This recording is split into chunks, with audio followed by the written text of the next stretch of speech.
Labai malonu būti šitam renginį, tikrai labai geras įspūdis, puikiai pasiruošta. Ir mano pranešimo tema buvo apie kibernetinį saugumą.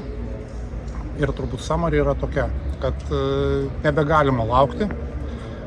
Ateina kibernetinės grėsmės, jos ateina visiems, tiek dideliem, tiek mažom įmonėm. Vien Tele2 tinkle per praeitus metus mes jų sustabdėm apie 390 milijonų. Tai reiškia, kad vienas vidutinis klientas buvo beveik 100 kartų atakuotas ir bus atakuojami visi.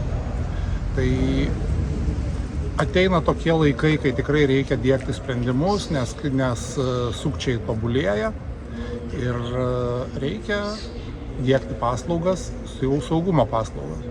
Pradedant paprastais antivirusais, baigiant tokiom paslaugom kaip mūsų interneto apsauga Pro, kuri tikrai sustabdo ir duoda labai didelę įtaką tiek vežėjam, tiek kitiem klientam, sustabdo tiek įsilaužimus, tiek duomenų vagystės, tiek leidžia užblokuoti netinkamus puslapius ir išvengti papildomų išlaidų, kai vairuotojai išsiima SIM korteles. Dėl to tikrai kviečiu visus nenumot ranką į kibernetinį saugumą, tas laikas jau baigęs. Dabar jau laikas tas, kai į jį reikia investuoti.